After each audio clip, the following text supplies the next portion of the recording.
Hey guys, what is up? Lord Nick here bringing you another League of Legends related video. In this video, guys, this is the next step in the So You Want to Be a Jungler series, the Intermediate Pathing Guide. This guide is going to be going over three primary topics, one of which is going to be adjusting the paths that I already set before in the previous video. For those that didn't watch that, those paths are the full clear, the 5 camp clear, and the 3 camp clear. And we're going to be kind of going in depth about a little bit more about why you would take either any of these paths, some adjustments you can make to these paths, be it more the adjustments to the 5 camp and the 3 camp that you can do to really allow for more ingenuity into your play, because the full clear kind of, well, there's not much you can do to change a full clear. And then the next step that we're going to be talking about is being able to read your map a little bit better.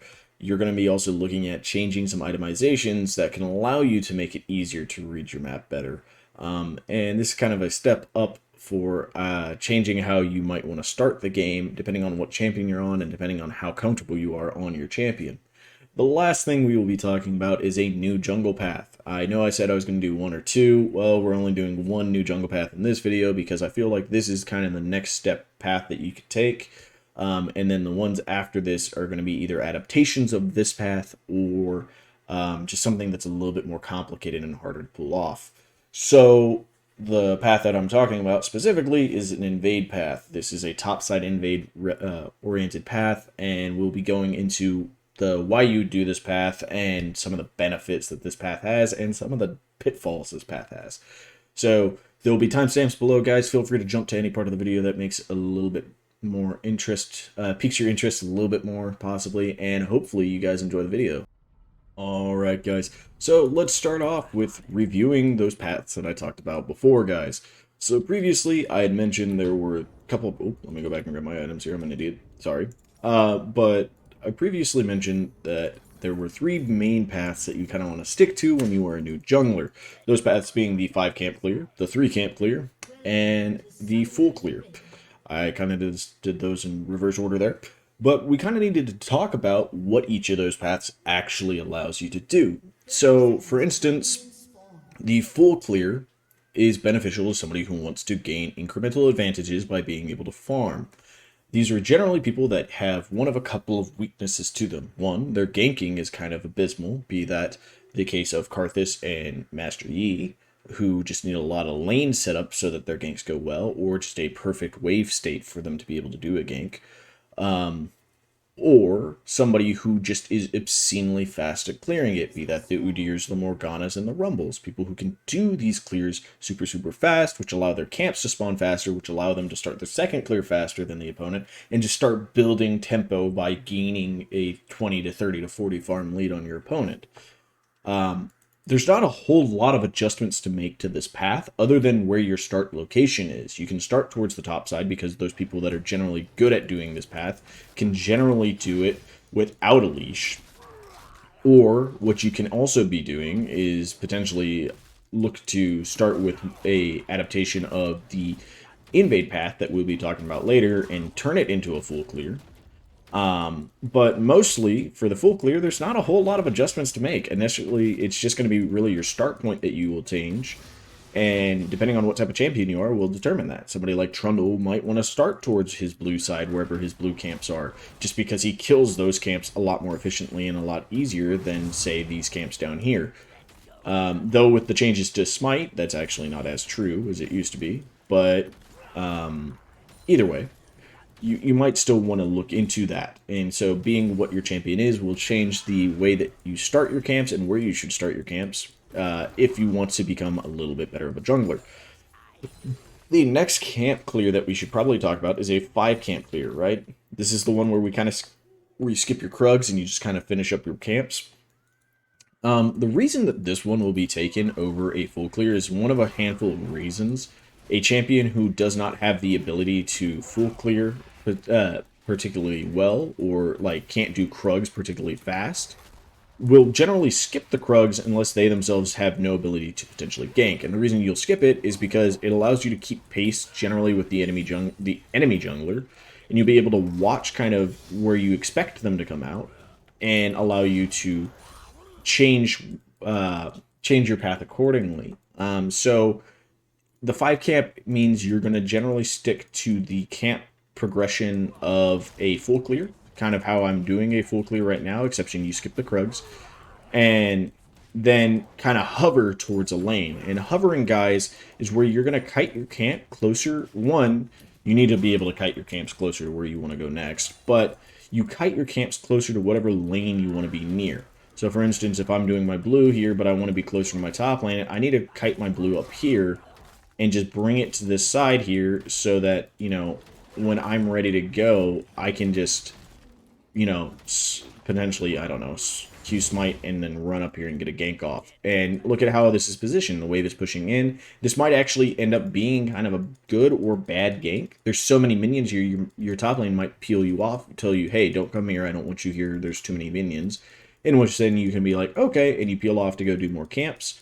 For instance, we've already done a 5, and it's still a decent position for crabs and such, though your enemy jungler might have taken this because I took this kind of slowly. Or it just allows you to keep clearing, similar to a full clear, and you gain an advantage, just not as large of one as a full clear champion could potentially gain. But it is kind of a middle ground to the 3 camp and the 5 camp, or in the full clear, when you were doing a 5 camp, because it still opens up avenues to gank, but it also opens up the avenues to just continuously farm and be ahead of your opponent.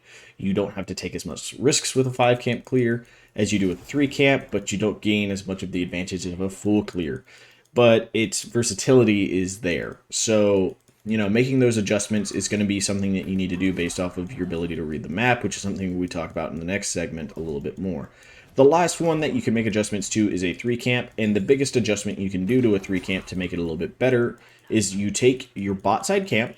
So in this case, let's say if you were doing blue and Gromp, or red. You know what, let's just start with the red, because it's the side that we're almost always on here to showcase this. Say you're starting with your red camp, you go from your red camp here, and you just immediately go through this bush here to get a gank off mid. Now, no, most of the time you don't want to go through this bush for actual, like, solid gank, but the reason you're doing it here is it is still far enough, it's still far enough that you're putting in a bit of pressure towards the mid. Even if their lane is kind of like right here, you just kind of run through here and it makes them back up some, so it allows your laner to kind of clear a little bit more. You might be able to steal a little bit of XP as well, and you can pass it off as kind of a gank. Or you can actually look for a legitimate gank, and you can wrap around here. If you want to do an actual gank, you just wrap around the side, but, you know, from over here, and you do a gank on them. Hopefully your lane state is where it's kind of pushing in for you, so it makes it a little easier. But this is kind of the only real adjustment, is you can add in an additional gank in between your first and second camp, or in the case of starting blue side, your second and third camp. And it just allows you to exert a little bit more pressure. It's not a huge adjustment, but you will see people like Shaco and Lee Sin generally doing a level 2 gank, or even somebody like Nunu, for instance, will probably do a level 2 gank as well, just because they have the strength of getting away with one of these level 2 ganks, be it in the mid lane, or in the case of like Nunu, Shaco, they might do it on a bot lane gank because they're kind of fast. The risk of doing the level 2 gank, though, is if you actually commit fully to the gank, if the opposing jungler is in position to do so, they can easily go to your other side of the map that you haven't gone to and punish you by taking a camp or two. So just be aware that if you are going for the level 2 gank and you intend to commit to it, make sure you get the kill. It is very imperative that you get the kill, or at least some XP from your laner, help take some farm, tax them if you have to. Because guess what? If you lose your camp, then you're going to just put yourself even farther behind. It doesn't matter that you got their flash if you just can't keep up tempo with the enemy jungler at that point. So don't be afraid to tax them if you can, or commit to the kill.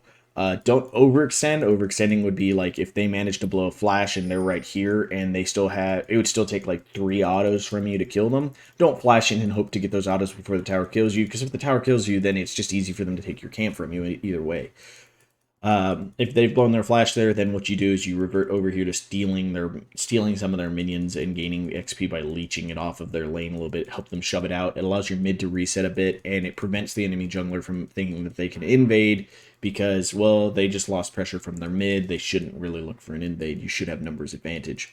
So those are the adjustments you can make, guys. The next part of the video that we're going to be going over here shortly is going to be for your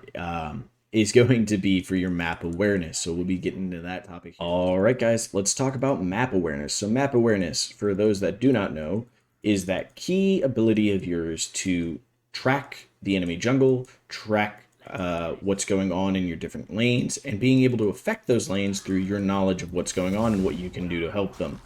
Map awareness is also the ability to understand that you apply pressure to all of the map as the jungle the entire game. And by apply pressure, you can also do applying a lack of pressure to a side of the map because you were not there. Knowing that this is something you can do, you can still play around that lack of pressure by being able to warn and adjust the knowledge that your top laner might have by being another set of eyes for, and I say top lane because that's generally the spot that gets avoided the most, by being another set of eyes for them and giving them information for them to respond to. If they choose to not respond to it, then it's no longer your fault. You've done what you can to assist them. Or if there are plays that you can do on that side, you need to be aware that there are plays you can do by being able to be aware of what's going on around you. For newer players or people that are just kind of getting into the comfort of the role, I recommend making your minimap just a little bit bigger on the HUD. I make mine smaller because I've gotten used to it and I like having a little bit more space to look in the map to catch a few small things. But if you are kind of new to it, the bigger minimap makes it easier to see things on it, and it makes it easier to read the minimap a little bit more. Rely on your minimap, but don't just trust your minimap, right? Don't just think, you know what, I didn't see it, it doesn't happen. Because sometimes your minimap's just not going to update properly, or maybe sometimes you just actually miss something because it's a tiny, tiny icon. So panning your view around, being able to pan from these to here is going to be your thing. FYI, if you do F1, F2, your F keys, 1 through 5, will go to a different person. F1 goes back to you, spacebar goes back to you. So you can pan your camera around, so like I'm here, spacebar back to me. Here, spacebar back to me. Look here, spacebar back to me. F2, check out my top lane. F3, check out this. And you can do this while you're moving around the jungle to gain a little bit of information about your lanes. This allows you to be able to make better decisions and adjust how you want to path or where you want to position yourself and potentially how you look for a gank. The next part of map awareness is being able to track the enemy jungler. This is something that's super, super important. And one of the key things you can do is at about 1 minute into the game, you can drop a ward about right there if you can. If you can't, then the ward where this red ward is most of the time sufficient. But if you can try to get one right there, this is a deep enough ward that it will catch them coming out of this bush, heading to their red, or heading from their red going towards their blue side. So you will generally be able to catch them at a key part in their pathing to know where they are and give your team a giant amount of knowledge about what's going on. Being able to track the enemy jungler is key and is kind of hard to do. It's a skill that people have to be able to get used to. It's a game of odds and predictions, and so you have to take what is the most common odd of what they're going to do. So in the case of a jungler, the most common thing that somebody's going to do is start on their bot side. So knowing that, that means about the time that it would take you to clear your bot side camps should be roughly about the time it takes them to clear. Maybe add or subtract about 5 to 10 seconds, and assume that they'll be at this camp roughly within 5 to 10 seconds of you going to that camp, depending on what that camp is for you. So for instance, if you're on Trundle, you know that you take your bot side a little bit slower than your top side in the case of starting on your red. So like if your red's on your bot side, you're going to take it a little bit slower than you do taking your blue side. So, hey, okay, so, and you're against, say, an Udyr. Udyr's going to cross here, probably about 230, 240 at the latest. And you will be crossing most likely 240 to 250, which puts you a little bit behind him. So you should know that as you're starting your chickens, he's most likely he's moving to his top side. So you need to warn your top side, hey, I'm doing a full clear or I'm doing a 5 camp clear. I'm not going to be there at the same time as Udyr. He's going to be ahead of me. You give them this heads up warning. It should give them some knowledge of, okay, I need to ward. Or if you notice that they're not doing that, adjust. If they're not responding to your vision, what you might want to do is adjust and skip a camp or two. So if you haven't started your chickens yet, maybe skip the chickens, run through the mid lane, run all the way over here to do your blue. Sure, you put your pathing behind a little bit, but it allows you to adjust and be aware that Udyr's probably going to try to gank your top lane if your top lane's pushing out. If they're getting pushed in like this, you shouldn't have to worry about it. But if you want to kind of contest for this crab with your deer, you might want to have to skip a camp or two to be able to do that.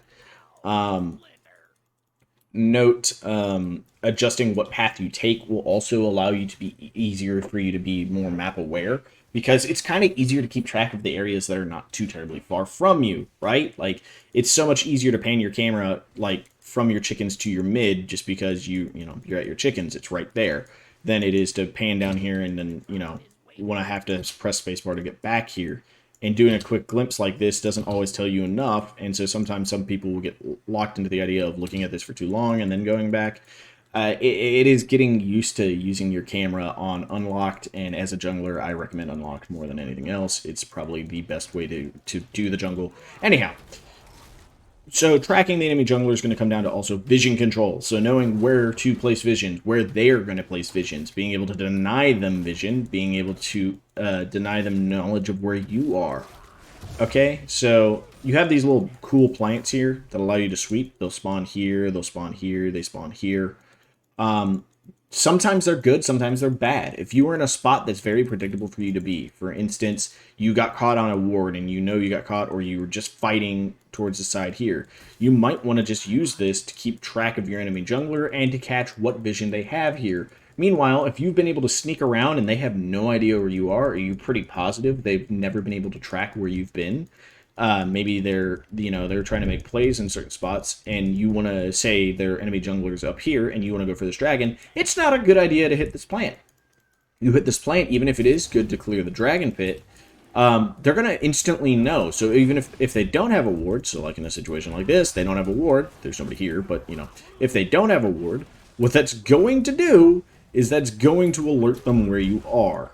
And that means they have time to then react and do something to stop you, opposed to if they have no idea where you are. So it's best to know when to allow your presence to be known, because in situations where you're allowing your presence to be known, you add pressure. But in other situations where you don't want to add pressure to that part of the map, you want to kind of hide your presence. So, being able to use your sweeper efficiently to make sure they don't see you. For ganks is a good idea, so you want to apply the pressure as soon as you're into the gank, not before you start the gank, and you want to be able to hide your dragons from the opponent before you start the dragon even, and as you're doing the dragon, you don't want them to really know you're there, because that gives them opportunity for counterplay. So being able to play around this is map awareness, and this is vision control. So these are some key things you need to be able to be aware of. Some tips and tricks to do so is when it's a time to use this. So, like if I'm pathing away from this side and I hit this quickly just to get some vision, cool, it tells them that you're there roughly. It doesn't tell them what camps you've done. It doesn't tell them where your path is. They just know, hey, he was here at this point when he hit this. But if you're trying to sneak some stuff, it's not good to do that, because that then tells them, hey, he was here. They might come over here looking for you. And if they do see you at the dragon, well, you might die for it. And, likewise, if you want to get a top lane gank right after you blue, it might not be best to do this. But if you want to contest Scuttle Crab, it's better to hit this and do this. So depending on what you want to do, depending on the decisions you want to make, will determine when it's good to use those and when it's bad to use them, really. It also will determine your next course of action as well. So, like, if you hit this, your next course of action will most likely be going for the scuttle. Or if you catch them running over here and you can't fight them early, your next course of action is, okay, fuck this, and run away and go over here and do this scuttle. Yeah, maybe it screws up your pathing a little bit, but, you could just avoid the fights if you have to. This information allows you to know this, and then you also know where the enemy jungler is. They're going for this scuttle crab. You can warn your mid and your top. These bit of knowledge will allow it to become a lot easier for you to do things. So this is a big skill that you have to get good at, and there's tips and tricks you need to get better at. I generally recommend buying a lot of red wards. If a habit you can get into is buying one red ward every back, need it or not, make sure to try to place them in key spots. I want to go for the dragon, for instance. I use my sweeper to clear the pit, and if I don't have a blast cone to get over it, I'll do the sweeper here. I'll drop a red ward right there, and then I'll make sure to sweep the pit here. Okay, it looks like we're good, no wards, and then I'll do the dragon. And this here allows me to know if their mid lane are starting to rotate down, or if their jungler starts to come in from here. So you try to put the ward on this edge of the bush. So like if it's in the bush, you want it on the very far edge of it so that it catches as much information from this angle. and then you just kind of keep an eye, and then at that point all you have to do is kind of keep an eye towards your bot lane as you're doing it, kind of keep panning back and forth to kind of keep an eye to know that there's nobody coming from that direction either. So tips and tricks of things that you can do: using red wards to set it up so they don't have vision. It denies them gaining vision. And also if you leave a red ward here and they come to get a vision, instead of just pathing to you at the dragon immediately, they might just be sitting here and be like, oh, I killed a red ward. It's just a vision control thing. And so it might buy you a little bit more time to finish up the dragon to get the hell out. So, stuff like that. It gives you some denial ability and some tips and tricks. So let's move on, guys, to the last thing of this video. It is going to be our new jungle path. Let me go ahead and reset the map real quick, and we can get started on that path real fast. 1 second, guys. All right, so the last thing, guys, we are going over here is going to be our invasion path. So, keynote, something I do when I do an invade, is I will start off with 2 red wards and a sweeper. And the reason why I'm doing this topside invade with this is this denies as much vision for my opponents, and that thing that we were just talking about, how you don't want to get caught on things, is going to help teach you this pretty well. This path is for somebody who wants to try to get an early advantage, who is also relatively strong in the early game, and you don't have a fear that your opponent's going to be here. So, for instance, if the enemy jungler is like a Gragas, for say, he's going to be going for a full bot side clear. And if he's going to do a full bot side clear, that means his top side should be pretty vulnerable. Most top laners and mid laners don't really guard it in the mid to low elo, so anywhere plat and below, really, you're going to be pretty easy to get through. The only exception to this is if they're dropping wards. So common places for wards are going to be here and here. Occasionally a top laner might drop it in this bush here, but if you time it properly, you should be able to see if there is one. If there isn't one, you'll be good to go. With these 2 red wards that I bring with me, what I can also do is, 1, I can leave it right here, so that if they do drop a ward here, all they see is the red ward. Maybe they'll come and investigate it, but unlikely. But also what this red ward will allow you to do, once I get out of the way here eventually, is you'll see that it leaves vision of their red buff just enough that you can tell when they are here and give you some pathing. And generally people will path this way. Though you might lose the ward, it will buy you a little bit more time that they can't gank, and they're going to greed for the vision more so. So anyhow, what this path actually gives you an advantage on is, 1, you are taking a camp away from your opponent. If your opponent does not know you're doing this, you could potentially take multiple camps away from them without them knowing it. I generally save my smite on somebody like Trundle for the big chicken here so that I can take it. If I'm not afraid that they're going to be coming for a 3 camp clear, I'll do a full clear of their top side, which will deny them a ton of CS and potential anything here, and it will give me a huge map side advantage. Because yes, they might be level 3 coming to their top side here, but they won't have anything to clear. So you see me kind of hovering around here. The reason why is if you path up here right here, there will be minions that will inevitably come here. So where these waves were, I can track where the enemy wave's going to be by looking at my waves. So until all of my minions are up here at my Gromp, a little bit past my Gromp, I do not feel safe walking here. The reason why is if I do and the minions are here, they will reveal me and people will know, and that will give away my positioning. So this one is kind of a crucial thing to keep note of. You might be able to finish the first 2 camps pretty fast, but on the 3rd camp here, you have to slow it down just a little bit to make sure that they don't, do anything. I've used both of my smites on his camps here, and the reason why is I want to be able to get in and out of this part here as soon as possible. If my goal from this camp is to go and finish a clear on my top side, I can do that pretty easily. Or with what this one also allows for is going to be a potential level 3 gank. So look at how the waves are pushing out. Even if the waves are here, the enemy top laner might be here. If they don't have a really good way of getting a gap closer to get the hell out, you've now positioned and come in from an angle that they're not anticipating. As long as you beat this next wave, you can generally do that. Or if your top laner is getting pushed in, a similar thing. They just have even more, ground that they have to cover to get the hell out. By this time, their jungler has come over here and is pushing up, so he will be behind you, but he won't be there in time to do a counter gank. You might be able to meet them here and fight them at the scuttle crab, per se, in which then maybe you can get even bigger advantage, or, if you've now pushed their top lane out, they don't have advantage there, and it's really going to come down to if their mid laner can help them or not. So this is a kind of gambling style here. This is not a path that I recommend for everybody, but there are certain champions that would be particularly good at this. Trundle, Lee Sin, Kayn, Lilia, people like this can actually do this really well, and each of them for slightly different reasons. Trundle is really good at clearing the buff really fast, really efficiently, and he's actually not that bad at the multi-minion camps. He's a little bit slower on them, but he can take the big parts of the camps a little bit faster. If you're really afraid that they're going to be pathing from their blue, their grump to their red, then instead of taking the full chicken camp, what you do is you'll auto Q auto smite on the big one, and that's if you're playing Trundle. If you're doing other people, just kill the big one as fast as you can, and then run back over here and do a topside clear. You will still be denying them most of the experience and gold of 2 camps. This will set you up for an advantage. So somebody who can't do the full clears will sometimes like this over even just a 5 camp clear, because you can still move into a 5 camp clear, but you've now denied your opponent the ability of doing a full camp or 3 camp or 5 camp. You've utterly screwed up their pathing. So unless you get caught, there's not really a way for them to respond. And if you get caught, the outcome that you are hoping for the most is that they just go for a split map. And a split map, guys, for you to understand, is where you do all the top side and they do all the bot side, or vice versa, depending on how you've done the invade. Most of the time, you will get the top side because that's the side you should be invading on, because bot side is a lot riskier. And the reason why is the maximum number of people, usually on a top side invade that goes badly, that can collapse, is 3. The most on a bot side is 4, because you have to account the mid for either side, and then you have the jungler and whatever laners are nearby. So with the top being the one nearby, the max they can do is 3.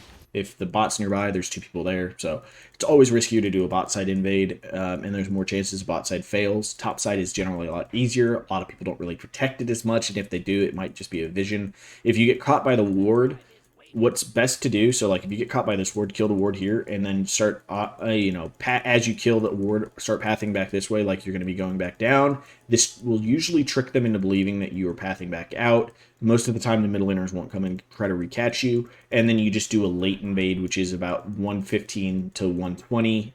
You come running in over here. I usually try to aim for about 118 on the dot. I start running through here again, and I put the red ward, and you will always put the red ward here if you are on the late invade. If you're on the early one, you can also position it for here. And what will positioning it here do? Well, this will tell you when they're pathing towards the top side here, looking for potentially a gank coming from the Krugs or something. Or if they're going for their Krugs, or if they're, kiting their red camp out. This is what this ward will do, and it's less likely that they'll find this unless they're using a sweeper to clear vision from their jungle. Because this is just not a spot that people path through. The only time you will ever path through this bush in the early game would be if for some reason your Krugs are gone from maybe your top laner, but you want to get your red, and so you're just pathing down here, and you might catch it then. But it's unlikely that this ward will be caught, so this is a really good deep ward to have to gain a little bit longer game information. And that's what this path will offer, is it offers you a lot more information, a lot more control of one side of the map more so than the opponent, and potentially a giant lead. So if you're able to clear the camps fast enough and they can't really respond by going back down here to these camps because they've already committed so much time coming up here, if you do a full clear, what will happen is you can just path down here and you gain 2 to 3 extra camps in your clear. You might miss a scuttle crab. You could skip the scuttle crab and just continue the clear and then go for this bot scuttle where they won't be able to really contest. And then you've added 3 camps to your clear. You've given up 1 scuttle crab, but you've done a normal scuttle swap, but you've gotten 3 camps ahead of them. So it can make up for somebody who is kind of a little bit slower on the full clear and give you a bit more of an advantage. It's just risky because they can do this if they do the swap, do a split map. That's the least problematic thing that happens to you unless you really need to be affecting your bot side. But I mean, that means you give up the early dragon, but you switch it for the Rift Herald. So I mean, you kind of are playing 2 certain objectives at that point. The worst thing that can happen is you got caught on a ward, you kill the ward, you back off, you go in for it, and they catch you because they have 3 people waiting for you. They catch, they kill. The best thing out of that scenario is you get away with a flash, and maybe they burn a couple flashes and don't get the kill, or they burn a couple flashes and do get the kill. But the worst case scenario there is you burn your flash, you still die, and they get to start either your top side or their top side or whatever, and you gain no advantage and you give up something. So, I mean, there is some risk to that play more so than other ones, but in solo queue, taking that risk is sometimes good, and it can be a calculated risk that just wins you the game. Because the tempo you gain off of that can just swing it so that the enemy jungler feels like they can't do anything. Because now you have all your camp timers, except for chickens, because usually you want to leave the one to make sure that they, to screw up their camp timings anyways. And then you do a full clear of the rest of their camps and stuff. And so you have two of their camps timers, so you can beat them to it potentially. I mean, they'll gain the timers too, but like you get the exact timers, knowing exactly, like if you tab here, you can see when their buff is coming up, so you can now tab and do that.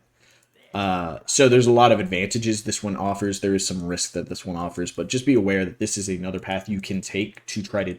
It is considered kind of a cheesier strat, but it's just an aggressive strategy to potentially get you a potential win. And in solo queue, that might be all you need to do. So being able to balance this with the other paths is something that's going to be strong and good for you guys. And that kind of sums up the intermediate guide, guys. I hope you guys enjoyed this video. We're going to be going into an advanced guide later this week, hopefully, possibly in the next week. I do start school this next week, and I kind of forgot about that. I do summer courses right now because I needed to catch up on some classes. And with that being the case, guys, I might be slowing down my video production. It really depends how much work did these classes require me to do. So at most, though, at least I will be hoping to still produce one video a week. Hopefully, I'll still be able to do more than that, but who knows with when these classes come through how much time I'll actually have. If you enjoyed this video, guys, feel free to leave a like, subscribe, all the usual jazz people tell you to do. Check out the description for some links to stuff that I might be setting up. And I hope to see you guys in the next video, and hope you all have yourselves a wonderful, wonderful day. All right, bye, guys.